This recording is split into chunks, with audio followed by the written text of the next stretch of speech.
We're only having your sister's family this year. I stared at Mom's text, sitting in my penthouse overlooking the Chicago skyline. My fingers hovered over the keyboard for exactly 3 seconds before I typed back. Have a good time. They had absolutely no idea I owned a $6.5 million estate in Montana. My name is Ava, and I'm 32 years old. I used to be a tech entrepreneur, splitting my time between Chicago and Big Sky Country. I had everything figured out, or so I thought, until that November afternoon when my phone lit up with Mom's message. Hi, Ava. Your father and I have decided to keep Thanksgiving small this year. We're only having Diane, Greg, and the kids over. Hope you understand. Love you. I didn't argue. What was the point? See, I'd spent my entire life living in Diane's shadow. My older sister was homecoming queen, captain of the volleyball team, straight A student, the complete package. My parents worshipped the ground she walked on. I remember being 12, coming home excited because I'd won second place in a regional science fair. I walked into the kitchen, clutching my ribbon, ready to show Mom and Dad. Mom barely glanced up from her phone. That's nice, sweetie. Then she turned to Dad. Did you see Diane made all-state volleyball as a sophomore? Coach Williams said she's the best player they've had in years. Dad practically leaped out of his chair. We need to call everyone. This is incredible. I went to my room and pinned the ribbon to my bulletin board. Nobody ever asked about it again. When I was 15, I spent 3 nights straight teaching myself JavaScript. I built this program that could organize our family photos by date, location, and even facial recognition. I was so proud. I showed Dad, thinking he'd be impressed.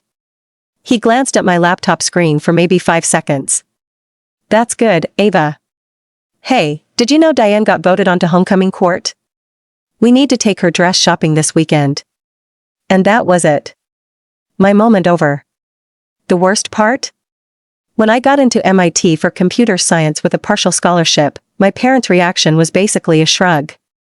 I told them at dinner, my hands trembling because I was so excited. Mom nodded. Massachusetts is far from home. Dad said, well, if that's what you want to study. That was it. No celebration. No congratulations party. Diane looked up from her phone for half a second. Cool. Then went back to texting. College was lonely. I moved to Cambridge, started my classes at MIT, and my parents barely called.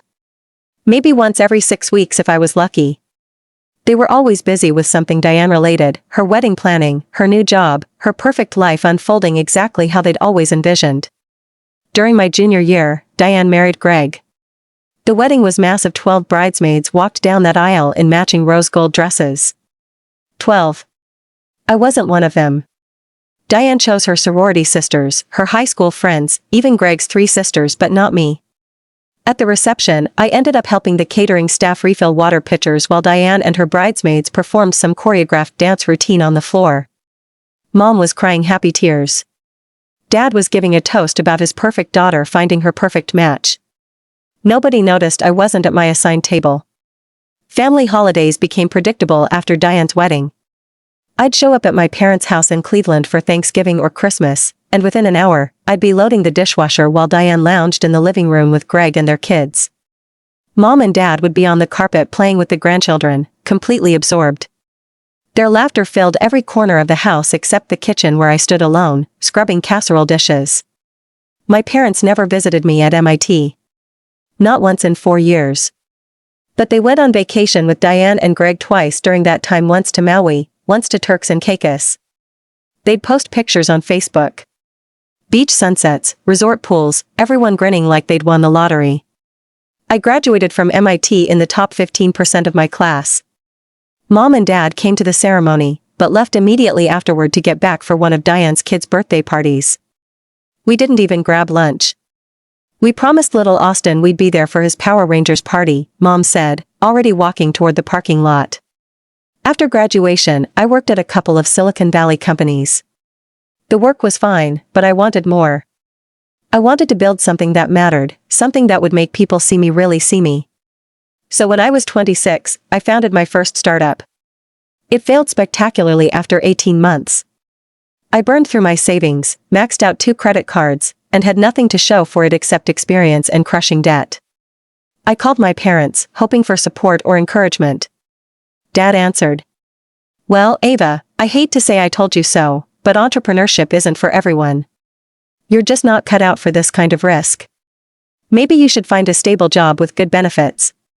Mom got on the line. Your father's right. Look at Diane, she's doing wonderfully at Morgan Stanley.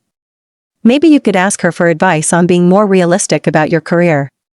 I said I had to go and hung up. I didn't cry. I just sat there in my cramped apartment, staring at the wall, feeling like the biggest failure in the world. I moved into this tiny place with 3 roommates in San Francisco. My bedroom barely fit a twin mattress. I worked at a desk I'd cobbled together from an old door and 2 plastic storage bins. It was depressing, but it was what I could afford. Then I landed a job at Quantum Systems. I was good at it, really good. I climbed fast. Junior developer to team lead to director of innovation in 3 years. I was finally making decent money, finally feeling confident, but I still wanted to build something of my own. So when I was 29, I quit. I took every dollar I'd saved and founded SecureNet, a cybersecurity software company specializing in AI-powered threat detection. After one failed startup, launching another seemed insane. My roommates thought I'd completely lost my mind, but something inside me refused to give up. Maybe it was spite. Maybe it was determination. Maybe it was just the stubborn belief that I was worth more than my family saw. The first 6 months were brutal. I moved into an even smaller apartment to save money, a studio in Oakland where I could hear my neighbors' conversations through the paper-thin walls. I ate instant ramen for dinner most nights, adding a fried egg when I felt fancied. I worked 18-hour days, 7 days a week. I'd fall asleep at my keyboard and wake up with keycap marks on my cheek, my neck screaming in pain. There were nights I lay awake thinking I'd made a catastrophic mistake, that my parents were right, that I wasn't built for this. 3 months in, I was almost broke. My bank account had $847 in it, and rent was due in 5 days. I called Dad, hoping maybe this time would be different. Dad, I need help. Just a small loan to keep the company running for another 2 months. I'll pay you back with interest, I promise. Dad sighed into the phone. Ava, I warned you about this. Business clearly isn't your thing. You should cut your losses and find a real job. Then his voice shifted, got all proud. Diane just got promoted to senior vice president. She's doing fantastic. No drama, no begging for money, just steady, intelligent work. I hung up without saying goodbye.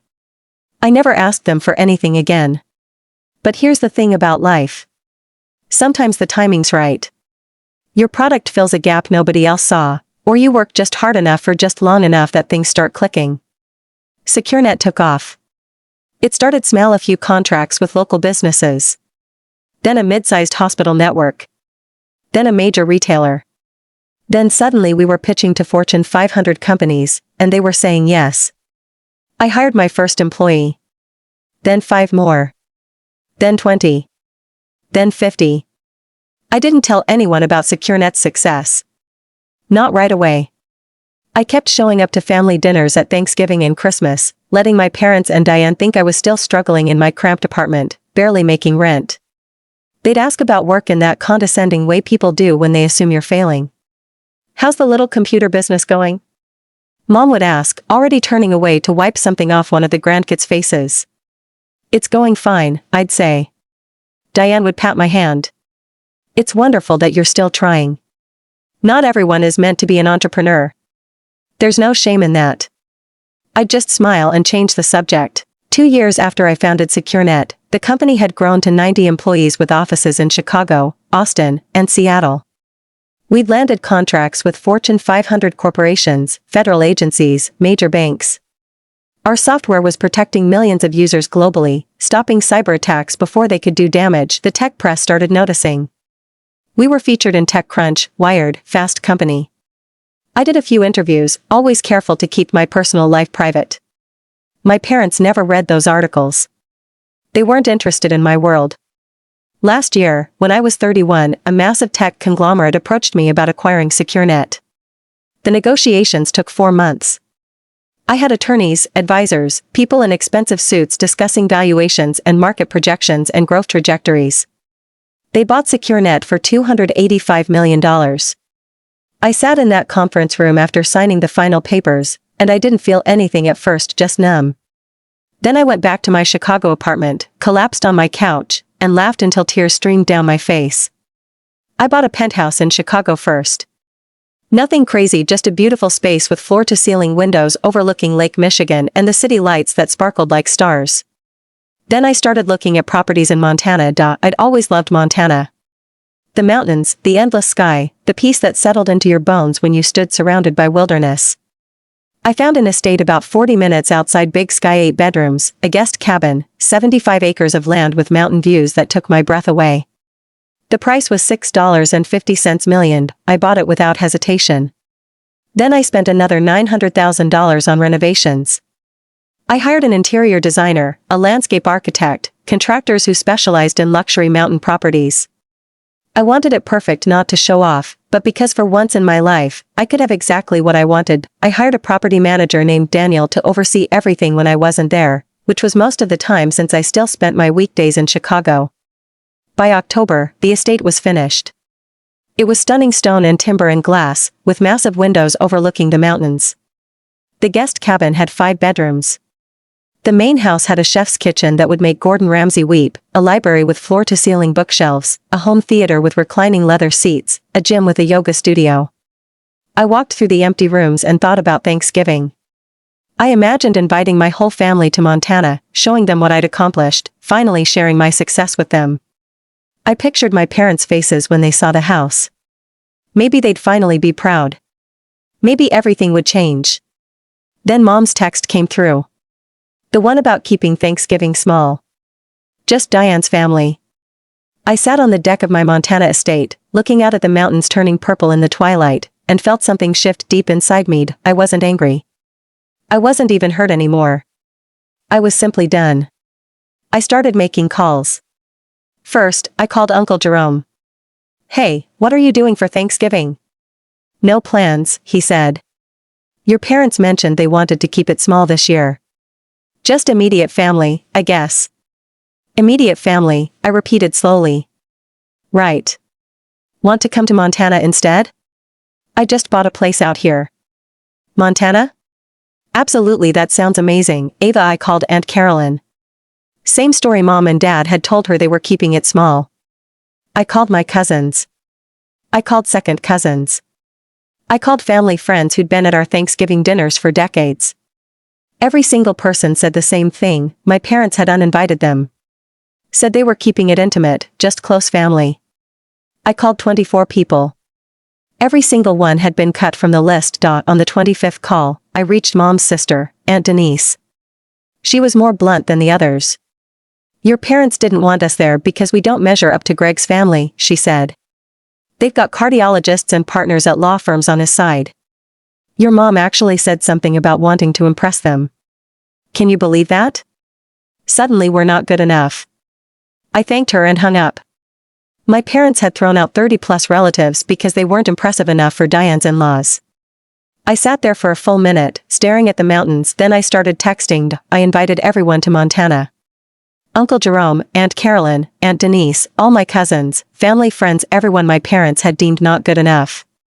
Almost everyone said yes immediately. The guest list grew to 38 people. I bought first-class plane tickets for everyone flying in. I arranged luxury SUV services from Bozeman Airport to the estate. I booked rooms at a 5-star resort 20 minutes away for people who couldn't fit in the main house and guest cabin. I hired a chef named Antonio who'd worked at a 3-Michelin-star restaurant in Denver. I hired a professional photographer to capture the entire day. I ordered enough food to feed a small Army Heritage turkeys, prime rib, wild Alaskan salmon, sides made from scratch, pies from a bakery that had a 6-month waiting list. I went to each guest bedroom and placed personalized gifts. For Uncle Jerome, who loved fishing, I got a custom-made fly rod. For Aunt Carolyn, who collected vintage jewelry, I found an Art Deco bracelet from the 1920s. For my cousin's kids, I got educational tablets loaded with books and games. I worked with Daniel for 2 weeks getting everything ready. The house had never looked better: fresh flowers in every room, the kitchen fully stocked, guest rooms made up with Italian linens. 3 days before Thanksgiving, I was standing in the kitchen reviewing the menu with Antonio when my phone rang. "Diane," I almost didn't answer. "Hey, Ava," she said. "I just wanted to check in. What are you doing for Thanksgiving?" "I've got plans," I said. "Oh. With friends?" "With family," I said. There was a pause. "What family?" "The family that actually wanted to spend the holiday with me."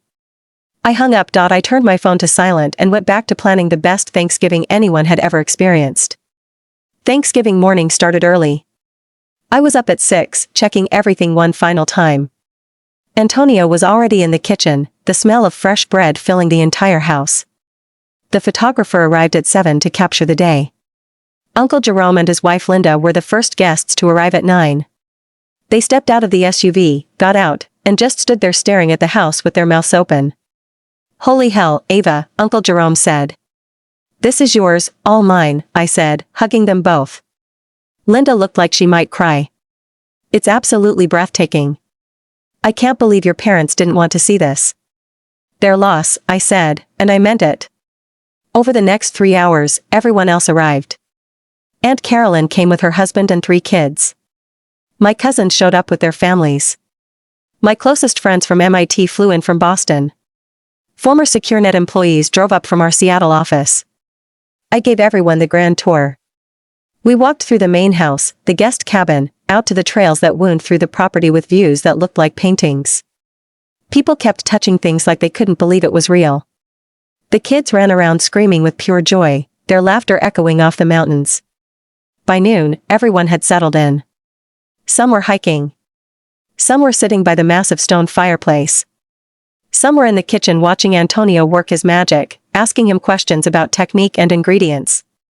At 2 o'clock, I gathered everyone in the main dining room.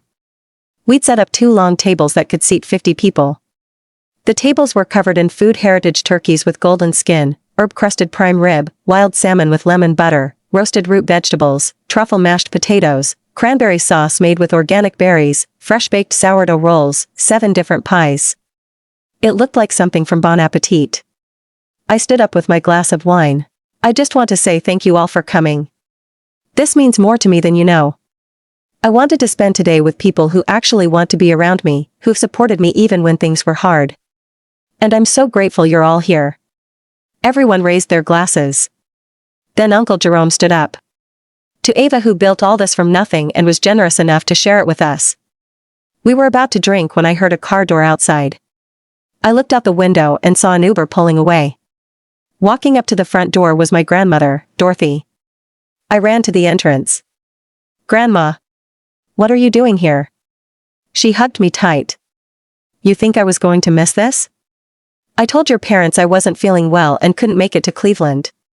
Then I bought a plane ticket online all by myself. Figured it out with YouTube tutorials, too." I laughed and cried at the same time. The dinner was perfect. No tension, no awkward silences, no one getting up to deal with screaming kids while everyone else sat there uncomfortably. We ate and talked and laughed for hours. Antonio had outdone himself. The food was extraordinary, every bite better than the last. People went back for seconds and thirds, loosening their belts and groaning happily. After dinner, we went around the table sharing what we were thankful for. Aunt Carolyn said she was thankful for family that stuck together.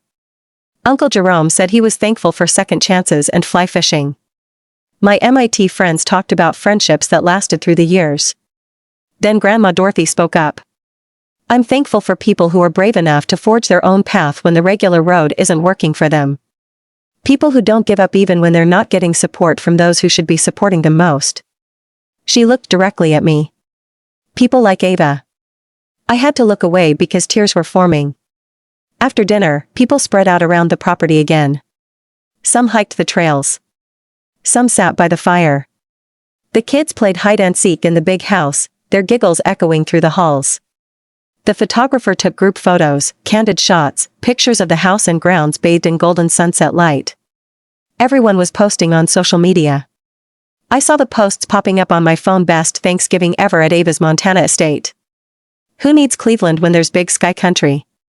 Grateful for family that shows up." Pictures of the house, the mountains, the tables overflowing with food, everyone smiling like they'd won the lottery. I was sitting on the deck with Grandma Dorothy, wrapped in blankets and watching the sunset paint the mountains orange and pink, when my phone buzzed with a text from Diane. Beautiful house. I didn't know you were so wealthy. Mom and Dad are in complete shock. I showed the text to Grandma. She laughed so hard she started coughing. Good, she said. Let them be shocked. That night, after most people had gone to their rooms or the resort, I sat in the living room with my closest friends. We had a fire going, glasses of wine, the kind of comfortable silence you only get with people who truly know you. You did good, Ava, my friend Naomi said. Really good. Thanks, I said. I just wish it didn't have to be like this. I wish my parents could have been here. They made their choice, Naomi said. You made yours. Yours was better. My phone started ringing. My parents, I let it go to voicemail. It rang again. And again. Finally, the next morning, after I'd had coffee and was feeling brave, I answered. Ava, Mom's voice was high and strained. What is going on? Why are there Facebook photos of you at some mansion in Montana with your grandmother? We thought she was sick of your Thanksgiving plans, I said calmly. So she came to mine. Your Thanksgiving? What are you talking about? You said you had plans. You said you wanted to keep it small, just Diane's family. So I invited everyone else you uninvited. Uncle Jerome, Aunt Carolyn, all the cousins, about 38 people total. We had an incredible time. Silence on the other end. Where did you get the money for a house like that? Mom finally asked, her voice barely above a whisper. I sold my company last year, I said. For $285 million. More silence. Then a sound like Mom had dropped the phone. I heard Dad's voice in the background asking what was wrong, then Mom screaming. 285 million? Why didn't you tell us? I did tell you, I said. Last Christmas. You were busy with Diane's daughter's piano recital and didn't hear me. Dad got on the phone. His voice was sharp. Are you trying to prove something by dragging the whole family out to Montana? I'm not trying to prove anything, I said. When Mom wrote that I wasn't wanted, I made other plans. That's all. You made us look terrible, he said. I didn't make you do anything. You uninvited 24 people because they weren't good enough for Greg's family. I just invited them to my house instead. I heard Diane's voice in the background, then she was on the phone. Ava, do you know what this looks like? Everyone's posting pictures. Our Thanksgiving looks pathetic compared to yours. That's not my problem, I said quietly. Then I heard Grandma Dorothy's voice. She'd walked into the room. Put them on speaker, she said. I hit the speaker button. Mom? Dad said. You're there? Of course I'm here, Grandma said. Where else would I be? You've all taken Ava for granted for too long, always putting her second after Diane. That's why I'm here in Montana instead of Cleveland. Ava built something extraordinary through her own work, and you should be proud of her, not jealous. We're not jealous, Mom said weakly. Yes, you are, Grandma said. And you're embarrassed that everyone saw what you did. Now you need to think about that. The conversation went on for another few minutes before Dad said they'd talk later and hung up. I sat there holding the phone, feeling lighter than I had in years. The relatives stayed through the weekend. We hiked, played board games, watched movies in the home theater. Grandma Dorothy held court like royalty, dispensing wisdom and hugs to everyone who needed them. On Sunday, people started leaving. The goodbyes were long and tearful, with everyone making me promise to do this again next year. By Monday evening, it was just me and Grandma in the big house. We sat by the fireplace drinking chamomile tea, watching the snow start to fall outside. You did the right thing, she said. I don't know, I said. Maybe I was being petty. You were being honest. There's a difference. Grandma stayed another week. We drove into Big Sky, visited art galleries, ate at restaurants with views that made you forget to breathe. It was the most time I'd spent with her in years. When she left, I put her on a first-class flight home. She hugged me at the airport, holding on tight. Make them work for it, she said. Don't let them back in easily. I won't, I promised. A few days later, my phone buzzed with a text from Diane. I've always been jealous of you. You got to choose your own path. You failed and got back up. I've been on rails my whole life doing what mom and dad wanted. I'm sorry they didn't spend time with you because of me. I didn't realize how bad it was. I stared at the message for a long time before responding. Thanks for saying that. Then my parents started texting. Dad wrote first, Grandma was right. We were unfair to you. I'm proud of what you built. I'm proud of you. Mom's text came an hour later. The house looked beautiful in the photos.